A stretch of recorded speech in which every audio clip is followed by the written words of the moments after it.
Voici le plus grand centre d'accueil de demandeurs et demandeuses d'asile en Belgique. Dans cet ancien hôpital, près de 1000 résidents vivent ensemble au quotidien. Ils sont afghans, syriens, somaliens ou palestiniens. Beaucoup ont fui leur pays, souvent en guerre, et restent ici le temps d'obtenir peut-être un statut de réfugié appelé protection internationale. C'est Johan Misson, le coordinateur, qui nous fait la visite des lieux et nous décrit les services fournis par ce genre de centre. Il s'agit du logement, de la nourriture, donc c'est 3 repas par jour, de l'aide médicale et psychologique. Ils ont aussi accès à des produits d'hygiène personnelle, à des installations sanitaires, à un suivi, un accompagnement social et juridique. C'est obligatoire. Le centre de Moucron est un centre public. Il est directement géré par FEDASIL, l'agence fédérale en charge de l'accueil des demandeurs d'asile. En Belgique, sur 92 centres, seuls 35 sont gérés par l'État. La gestion des 57 autres a été laissée à des partenaires, comme la Croix-Rouge et Caritas International. Au début de notre enquête, 5 centres sont aussi gérés par des sociétés privées. Une situation plutôt étonnante dans un pays où l'accueil est une compétence fédérale. Quelle est la différence entre les centres gérés par des sociétés privées et les centres publics? Pour Johan Misson, la question a l'air plutôt gênante. Ça nous intéressait d'avoir votre réponse à... Mais c'est très facile à expliquer, hein, mais il faut que je le fasse hors caméra par contre. Parce que je peux pas parler des autres centres. Ouais. Il y a des raisons que je peux dire face caméra, d'autres qui s'expliquent très facilement, mais que ça peut être mal perçu par d'autres collègues ou d'autres centres. Pas qu'on enregistre. Non. Vous allez le découvrir, la gestion privée des centres d'accueil s'est révélée être un sujet sensible. C'est pas normal que ça soit dans les mains des privés. Je le pensais avant d'y travailler, pendant que j'y travaillais, et maintenant que je ne travaille plus.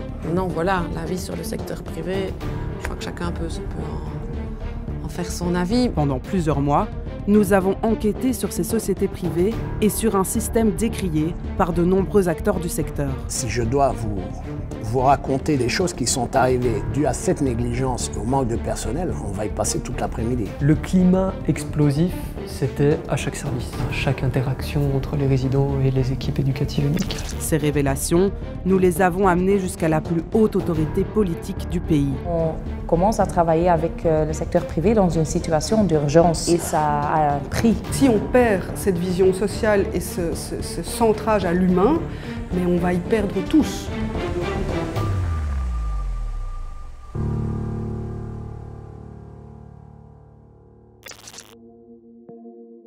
Pendant 6 mois, on a passé au crible tous les centres privés de Belgique. Au début de notre enquête, 5 sont en activité.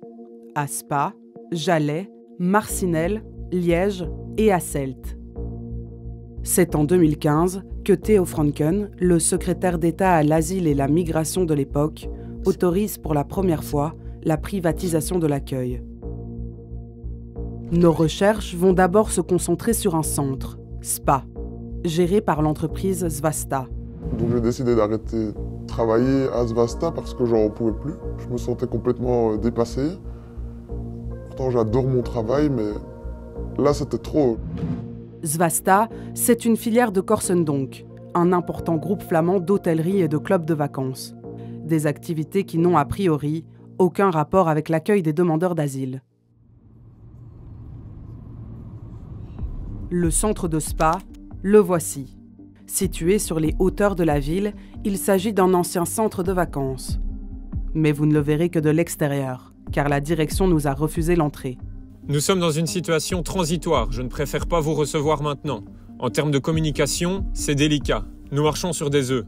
Au moment où nous sollicitons cette visite, le centre de Spa est sur le point d'être repris par FEDASIL. Officiellement, il s'agit du non-renouvellement du contrat avec Svasta. Quelles sont les véritables raisons de cette reprise? Plusieurs archives que nous avons retrouvées pointent du doigt de nombreux manquements au sein du centre. La raison de ces problèmes, une ancienne employée du centre de Spa va nous en parler à visage caché. Au cœur de ces manquements, il y aurait avant tout un important manque de personnel. Je pense que c'est particulier à Svasta, qui manque d'effectifs parce que on ne sort pas en tout cas l'argent pour engager. Donc c'était très compliqué parce que dans les autres centres de demandeurs d'asile, on est assez de travailleurs Là, c'était pas correct du tout. Ça m'est déjà arrivé d'arriver un matin à 6 heures et que ma collègue soit malade. Et donc, je me suis retrouvée toute seule pour les 400 résidents. J'arrivais plus à travailler et du coup, je me sentais un peu coupable d'être là et d'aider à ce que le centre tourne. Comment est-il possible qu'une employée se retrouve seule pour gérer l'ensemble d'un centre? Pour le comprendre, il faut se plonger dans les normes minimales pour l'accueil imposées par Fedazil. Dans ce document, on retrouve un passage sur les exigences en termes de personnel. Il faut prévoir une présence suffisante des membres du personnel. Il y a minimum un membre du personnel présent 24 heures sur 24 et 7 jours sur 7. En clair, les normes de Fedazil n'obligent pas la présence de plus d'un membre du personnel par jour. Svasta respecte donc à la lettre les exigences de Fedazil. Et pourtant, selon nos informations, les autres partenaires comme la Croix-Rouge vont, eux, au-delà de ces normes minimales. Nous avons recontacté le directeur du centre de Svasta et l'avons questionné sur ce manque d'effectifs. Le manque de personnel, c'est un problème que je remontais régulièrement au conseil d'administration de Svasta. Mais un opérateur privé n'a pas spécialement les moyens d'engager autant de personnel que Fedazil, car il faut respecter le cadre financier fixé par le marché public. En tant qu'opérateur public, Fedazil a plus de moyens.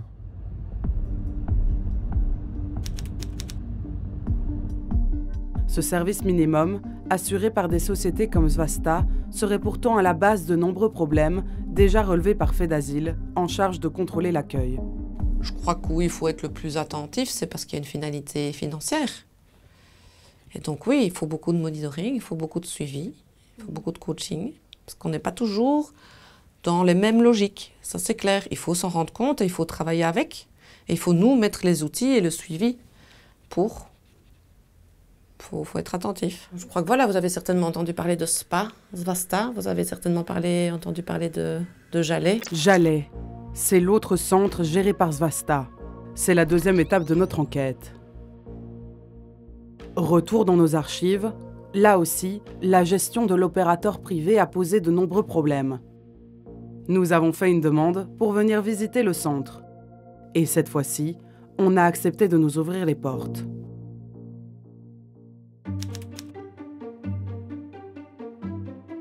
Cet ancien camping, reconverti en centre d'accueil, peut accueillir jusqu'à 272 résidents. Ici, Svasta propose une approche d'accueil plus autonome. Les demandeurs d'asile dorment dans des caravanes, équipées d'une cuisine et d'une salle de douche. Voici Hilde Stockmann, la directrice du centre. C'est elle qui nous fait la visite.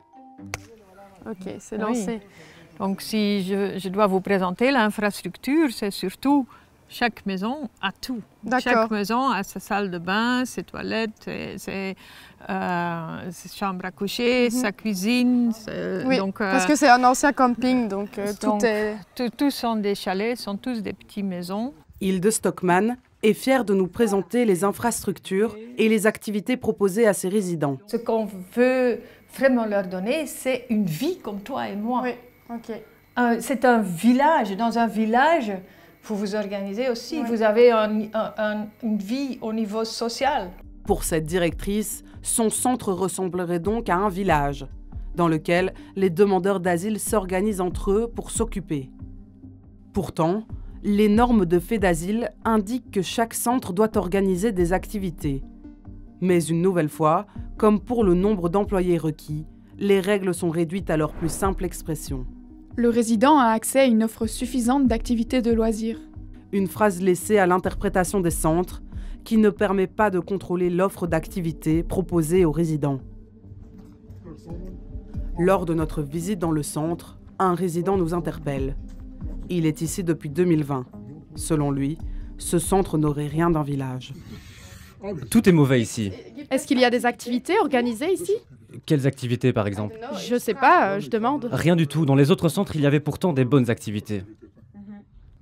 Vous étiez dans un autre centre auparavant ? Oui, la direction était super bien là-bas. Quel centre ? Le centre de Florène. Il était super. C'était Fedazil là-bas ? Oui, Fedazil. Et ici ? Non, ce n'est pas bien.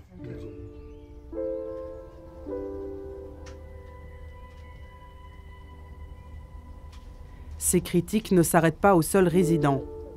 Nous avons retrouvé une ancienne employée. Elle a accepté de témoigner anonymement et dénonce un mauvais encadrement des demandeurs d'asile. Pour préserver son identité, une comédienne a rejoué son témoignage mot pour mot. Svasta ne fournit pas vraiment un bon cadre d'accueil pour les résidents. Ce n'est pas parce que le résident est vivant et qu'il est dans un centre qu'il va bien. Il doit normalement être suivi, encadré et assisté. Malheureusement, ce n'était pas le cas à Svasta. Mais comment voulez-vous aider tous ces gens ? On ne peut pas aider 280 personnes avec seulement 2 collaborateurs. Et lorsqu'on a fait part de ce manque de personnel à la direction, on nous a répondu que c'était les normes de FEDASIL, et basta. Comme à Spa, la gestion de Svasta est pointée du doigt. Cette fois, c'est à visage découvert qu'un autre ancien collaborateur a accepté de nous parler de l'opérateur privé. Quand il parle de Svasta, Laurent Wismes ne mâche pas ses mots. Si je dois vous raconter des choses qui sont arrivées dues à cette négligence et au manque de personnel, on va y passer toute l'après-midi. Pendant 2 ans, Laurent Wismes a été agent de sécurité à Jalais.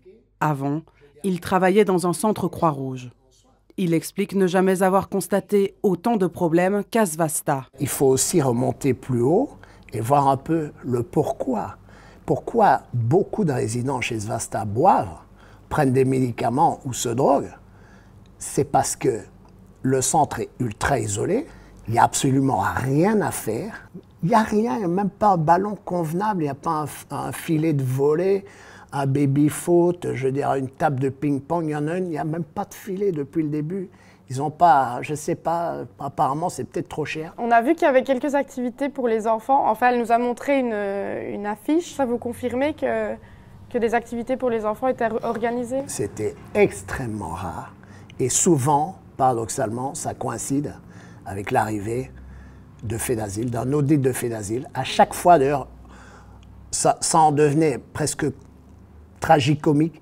On savait que FEDASIL arrivait quand on voyait se multiplier sur les vitres de la réception des papiers avec des animations ou des ateliers pour les femmes, des animations pour les enfants, ceci, cela. On savait que dans les prochains jours, FEDASIL arrivait. Manque de personnel, manque d'encadrement, activité bidon. Laurent Wismes a porté plainte auprès de FEDASIL qui a déclaré vouloir faire le nécessaire. Hasard du calendrier, Laurent Wismes a été licencié moins d'1 mois plus tard. Retour au centre de Jalais pour confronter la directrice aux accusations de Laurent Wismes et de nos autres témoins, notamment sur ses soi-disant activités.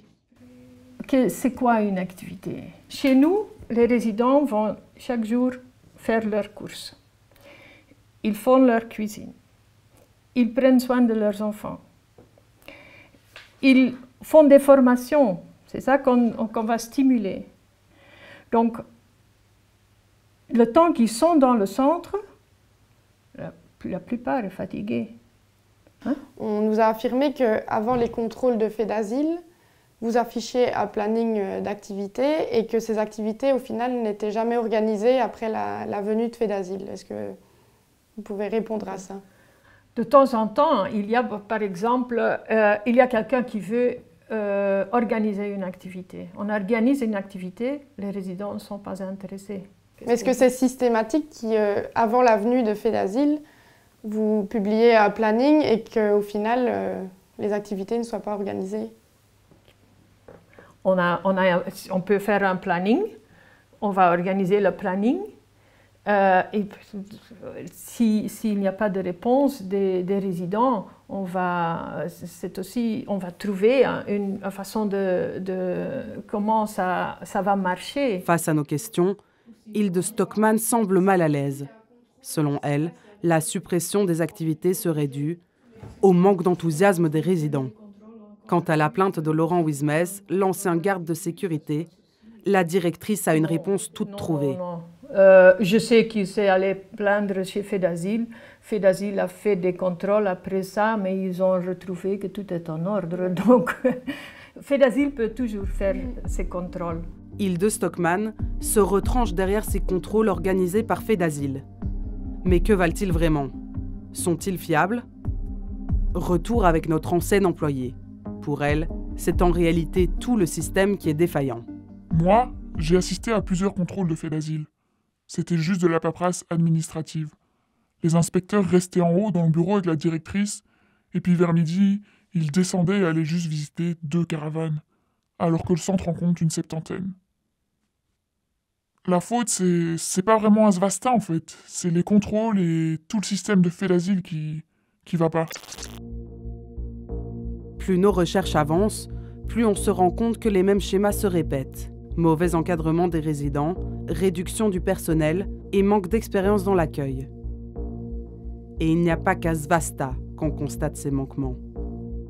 Voici le 3e centre privé de notre enquête, Liège, un site géré par G4S, une entreprise internationale de sécurité et de gardiennage. Plusieurs témoignages pointent du doigt des lacunes. Nous avons rencontré une ancienne employée de l'équipe médicale qui a accepté de nous partager son expérience. Aucune d'entre nous n'était vraiment préparée à cela. En théorie, effectivement, nous pouvions nous baser sur le vade-mecum qui nous était fourni. Nous avons pu visiter 1 ou 2 centres, mais ça nous a très peu préparés à la rencontre avec les résidents.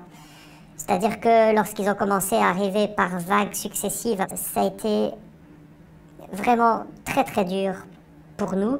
On ne s'attendait pas à tout cela parce que c'est une prise en charge médico-psychosociale, mais ça a été relativement violent et ça nous a mis sur des charbons ardents. Débordé, notre témoin ne se sentait pas soutenu par la direction et évoque aussi un manque de communication entre les équipes. Dans les centres faits d'asile, tous les matins, il y a une réunion flash qui est ouverte à tous les membres du personnel qui travaillent ce jour-là.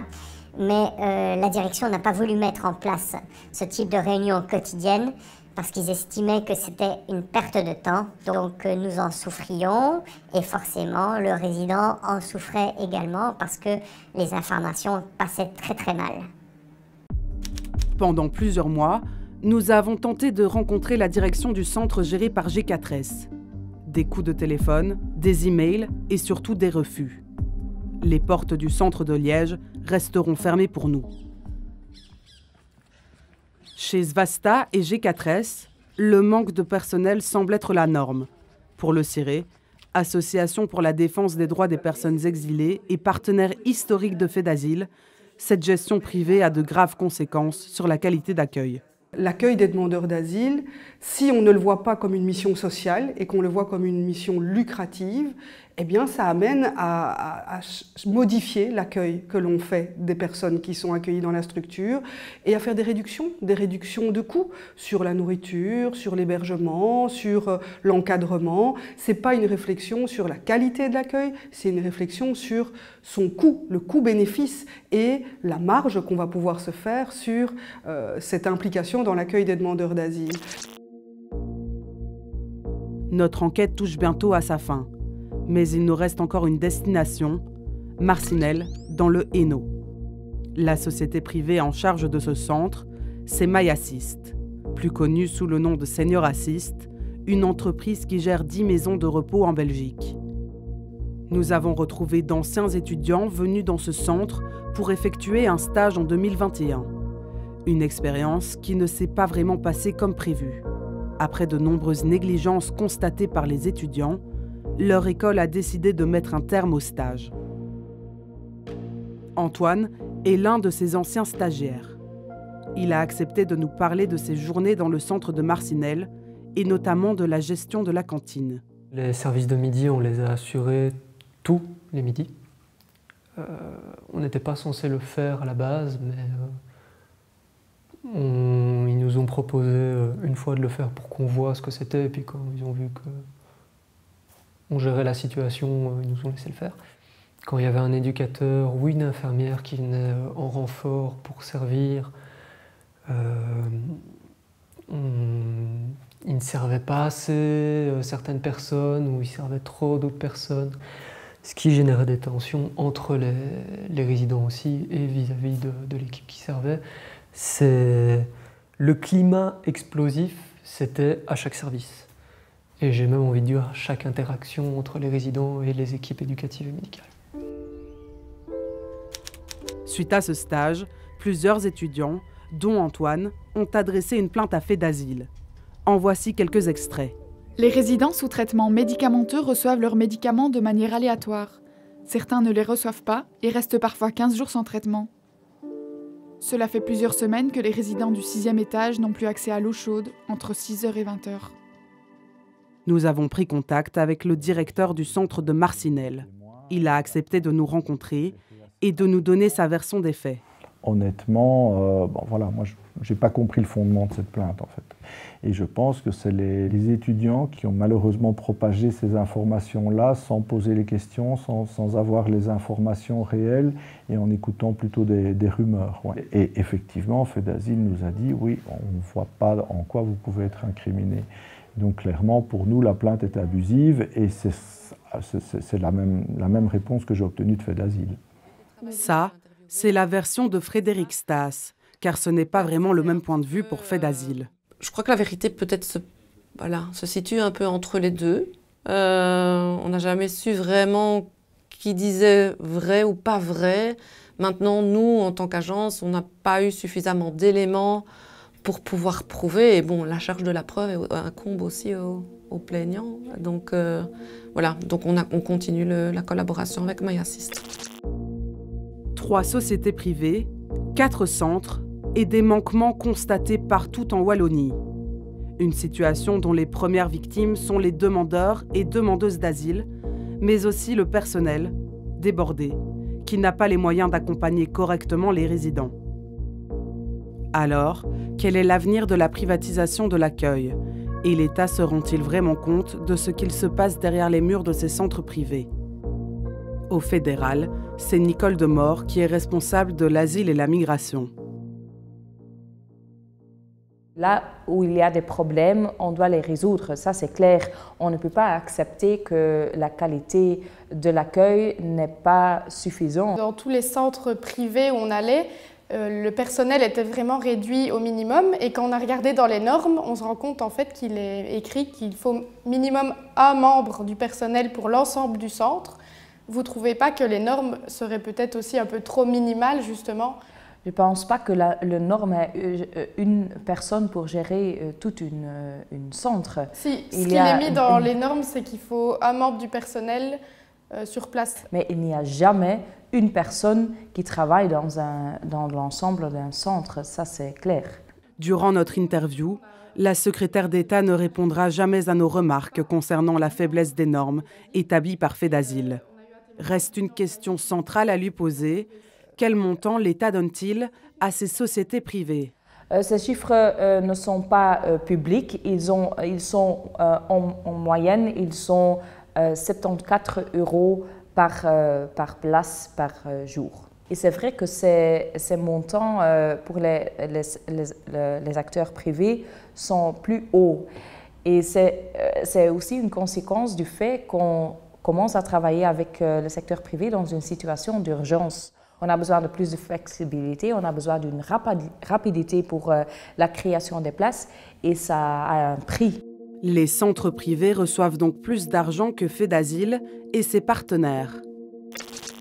Pourtant, l'enquête a révélé que l'encadrement dans les centres privés était réduit au minimum. En clair, avec plus d'argent, ils offrent moins. Lorsque nous terminons notre enquête, les contrats des 4 centres privés ont été prolongés de 6 mois. Fedazil a également publié un nouveau marché public pour la création de 3500 places supplémentaires. Mais cette fois, Fedazil a revu à la hausse les ambitions du cadre légal. Mais pour le CIRE, la position reste la même. Ces sociétés privées n'ont rien à faire au sein du réseau d'accueil. Mon souhait n'est pas du tout de les voir grandir dans le réseau d'accueil, parce qu'on sait très bien que lorsqu'un acteur privé prend plus d'importance dans un secteur, ce secteur y perd un petit peu de son âme parfois. On est quand même dans une matière hautement humaine, avec une grande vision sociale des choses, un gros travail social. Et si on perd cette vision sociale et ce centrage à l'humain, mais on va y perdre tous. Initialement lancé en 2015, l'appel au privé était une solution temporaire qui devait permettre d'augmenter les capacités d'accueil de faits d'asile. Mais aujourd'hui, la crise de l'accueil n'a jamais été aussi importante. Plus de 2000 personnes dorment dans les rues et la Belgique a été condamnée plus de 7000 fois pour non-respect du droit à l'accueil. Notre pays se retrouve donc dans une situation inédite. Augmenter sa capacité d'accueil tout en faisant confiance à un système dont notre enquête a démontré les failles et les limites.